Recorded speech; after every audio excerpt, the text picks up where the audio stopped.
have here today. The Senate President, Mig Subiri, is present here with us. And the House Speaker, Martin Romualdez, is also here. He's already busy making deals in the back. Of course, the Dean of the Diplomatic Corps, the Apostolic Nuncio to the Philippines, His Excellency, Most Reverend Charles John Brown, the former President and now Deputy Speaker, Gloria Macapagal Arroyo, the Excellencies of the Diplomatic Corps, Foreign Affairs Secretary Ricky Manalo, and of course, my greetings would not be complete, and I would get myself into a great deal of trouble if we do not greet, of course, our beloved First Lady, Lisa Araneta Marcos. My fellow workers in government, ladies and gentlemen, good afternoon. And thank you all for your presence today. I am delighted to see you all today as we welcome the new year with fresh enthusiasm and a renewed sense of hope for the future. The world is slowly recovering from the toll and pounding effect of the COVID-19 pandemic, and I'm happy to say so is the Philippines. As with the global economy, the road to recovery is not easy for the Philippines. We grapple with the pandemic's lingering effects on certain industries and disruptions in the global supply chains. But with a clear vision, standing on sound ground, the Philippines is aiming for a post-recovery that builds and transforms the economy towards more resilience, inclusion, and innovation. The Philippines' strong macroeconomic fundamentals and well-crafted structural reforms have certainly helped the country and held it in good stead, cushioning the shocks of the pandemic on the economy. We take pride that we now can claim that the Philippines is now the fastest rising economy in the Asia-Pacific region. Our growth rate, these are our legislators without whose help we could not have achieved the very encouraging numbers that we have, 7.7% growth, and that was our projection was actually 5.7%, and so it is. We can see that hopefully we will continue to surpass the forecasts for the economic indicators of the Philippines. But our growth assumptions remain reasonably ambitious. We are looking to the same growth rate for 2022, between 6 to 7% for this year. Official data shows that unemployment is dropping and that the increase in the employment rate and labor force participation is up to 98.5% and 67.5% respectively. Tax collections, investment figures are all moving upwards, which gives us here in the Philippines a sense of careful optimism. Excellencies, ladies and gentlemen, post-COVID realities demand the recalibrating of our strategies and focusing on urgent concerns that really matter to our people. We have to go back to basics, that is food security, job generation, poverty reduction, and managing inflation. These strategies will require new thinking in the way we do things in our bureaucracy, in a way that puts premium on operational efficiency, good management, and good governance. A big part of this strategy, of course, is to draw investments in key economic sectors. I'm sure that with the talks that we have had with many of your members of the Diplomatic Corps, you are familiar with our priorities in agriculture, renewable energy and infrastructure, and ensuring opportunities and investment that lead to and translate into actual projects that will be felt by the ordinary Filipino. My recent trip to Davos for the World Economic Forum was particularly important because it had provided an opportunity to herald the good news about the Philippine economy and announce our plans and programs to global business leaders. I also unveiled the plan for the creation of a sovereign wealth fund, the Maharlika Fund. This will diversify our financial portfolio by creating new revenue streams for the country. The economic team of the executive branch is ready to close to work with Congress, with all stakeholders, to thresh out well-crafted law for the fund's creation. With the current growth momentum, the Philippines is poised to reach upper middle income status very soon. This is a daunting but achievable milestone, and the development well-earned and long overdue. We want this to have meaning and impact to the lives of more than 110 million Filipinos and to set the future generations of Filipinos on a more robust path to social and economic well-being. Excellencies, ladies and gentlemen, I just rolled out the Philippine Development Plan that will serve as a blueprint for the country for the next 6 years.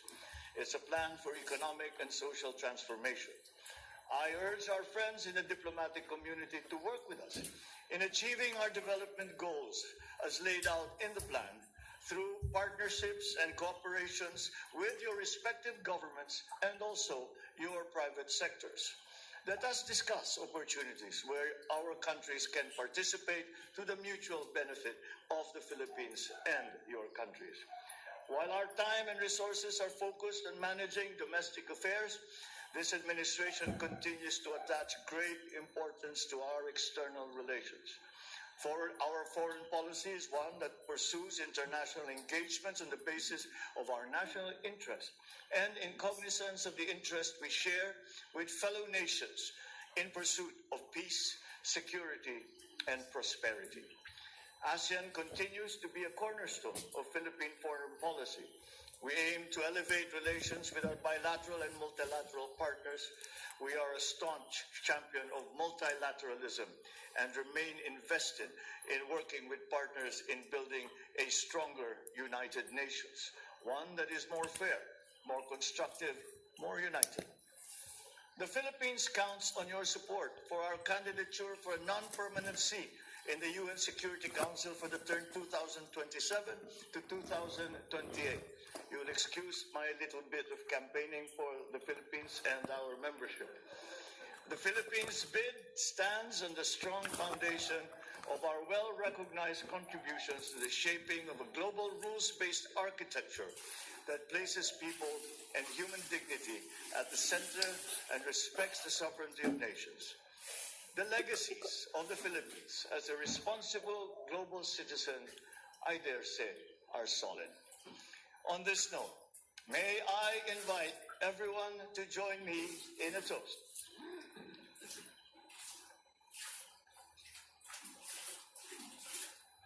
To our friends from the diplomatic community, may we continue to strengthen the bond of our countries for the mutual benefit of our peoples and our countries. To my able colleagues in government, may we be guided by the Almighty as we continue to fulfill our mandate in the service of the Filipino people. And to my countrymen, our journey is a collective effort where everyone has a stake. Let us all work together for a brighter future, for a better Philippines. Thank you very much, and mabuhay po kayong lahat.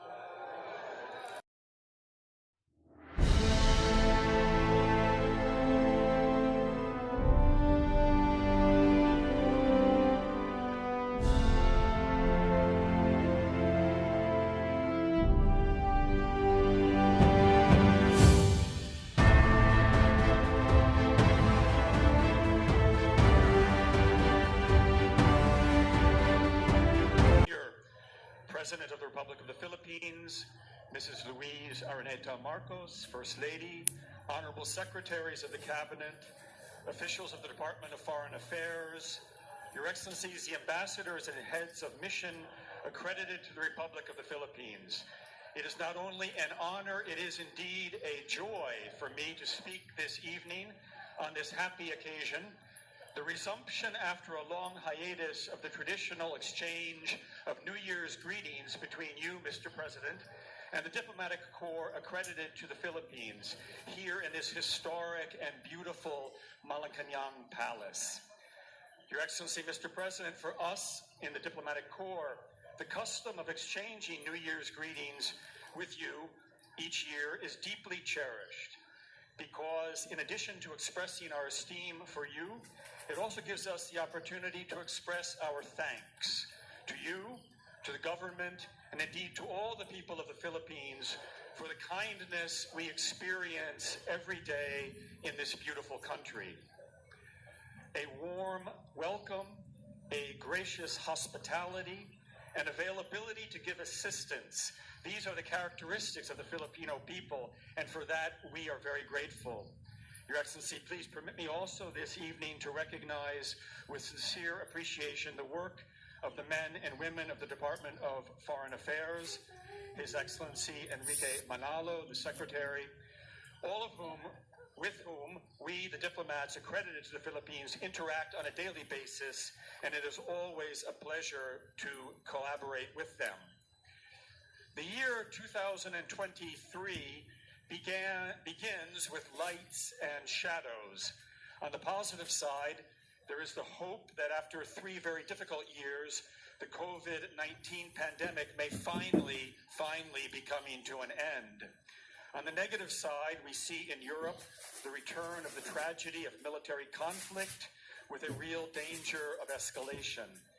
Economically, the world situation is uncertain, although here in the Philippines, it is encouraging to see, as you mentioned, Mr. President, the recently reported figure of GDP growth at, as you said, 7.7% for 2022.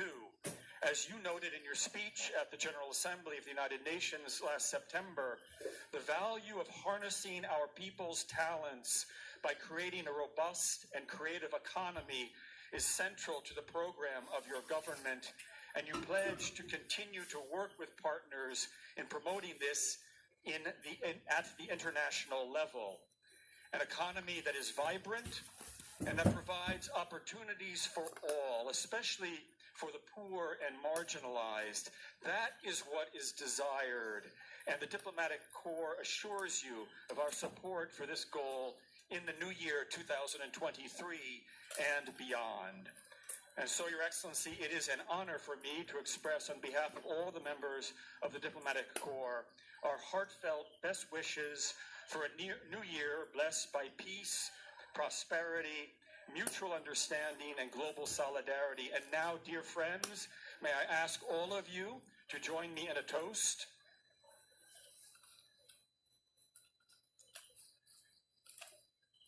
To the President of the Republic of the Philippines, His Excellency Ferdinand Romualdez Marcos Jr., for his well-being, health, and success, and for the peace, prosperity, and happiness of the Filipino people.